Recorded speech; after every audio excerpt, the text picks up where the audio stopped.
ওবায়দুল কাদের নেতৃত্বাধীন পঞ্চপাণ্ডব নামের গ্রুপটি শেখ হাসিনা তথা আওয়ামী লীগকে জনবিচ্ছিন্ন করে। শেখ হাসিনা স্বৈরাচার হয়ে ওঠার পেছনে উৎসাহ জুগিয়েছে এই পঞ্চপাণ্ডব। যদিও ক্ষমতা আঁকড়ে থাকতে শেখ হাসিনা নিজেও প্রশ্রয় দিয়েছেন কাদের চক্রকে। বিশ্লেষকরা বলছেন, এরা নিজস্ব লোকদের দলের বিভিন্ন পদে এনে সাংগঠনিক কাঠামো দুর্বল করেছেন। তাদের নেতৃত্বেই চলেছে সীমাহীন লুটপাট, যা আওয়ামী লীগের পতনকে ত্বরান্বিত করেছে। সঞ্জয় অধিকারীর রিপোর্ট।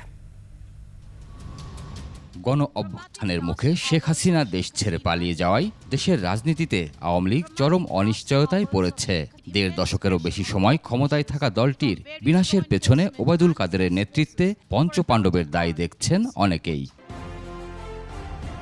শেখ হাসিনার পরেই আওয়ামী লীগে মূলত ৫ নেতার প্রভাব ছিল বেশি। পঞ্চপাণ্ডব হিসেবে পরিচিত এই ৫ নেতা হলেন দলের সাধারণ সম্পাদক ওবায়দুল কাদের, যুগ্ম সাধারণ সম্পাদক হাসান মাহমুদ, দপ্তর সম্পাদক বিপ্লব বড়ুয়া, তথ্য ও গবেষণা সম্পাদক সেলিম মাহমুদ এবং প্রচার ও প্রকাশনা সম্পাদক আব্দুস সোবহান গোলাপ।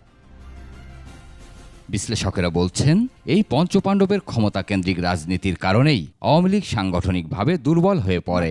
জাতীয় ও আন্তর্জাতিক বিভিন্ন বিরোধ মীমাংসার ক্ষেত্রেও তারা প্রতিবন্ধকতা তৈরি করেছেন। কিছু লোক প্রধানমন্ত্রীকে মিসগাইড করছে, তার ভিতরে এই নামগুলো হলো হাসান মাহমুদ আছে, ওবায়দুল কাদের আছে। এমনভাবে সরকারকে বা সেই সময় প্রধানমন্ত্রীকে বুঝিয়েছিল যে না, সুন্দর দেশ চলছে, এত সুন্দর সব চিন্তাও করতে মানুষ কত শান্তিতে আছে, মানুষ ধারে কাছে যেতে দেয় না। তার ব্যারিকেড ছিল একটা, না বুঝতে দেওয়ার কারণেই উনি এই যে এই অন্ধকারের মধ্যে ছিলেন বলে কিন্তু এই ভয়ানক পরিণতিটা হলো। একমাত্র ওয়ালটন এসি দিচ্ছে ১ বছরের রিপ্লেসমেন্ট গ্যারান্টি। আওয়ামী লীগের আমলে দুর্নীতির যে মহোৎসব চলেছে তার পেছনেও মূল ভূমিকা রেখেছে এই পঞ্চপাণ্ডব। কিছু ব্যবসায়ীকে অবাধে বিদেশে টাকা পাচার করার সুযোগ করে দিয়েছেন।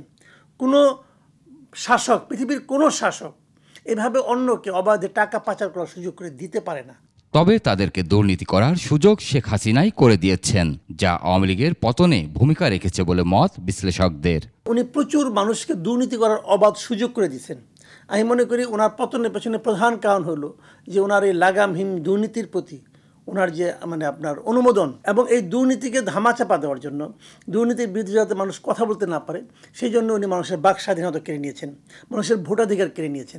বিশ্লেষকদের মতে আওয়ামী লীগের প্রতি দেশের মানুষের যে বিরূপ মনোভাব তৈরি হয়েছে তাতে অদূর ভবিষ্যতে দলটির রাজনীতিতে ফেরা খুব কঠিন।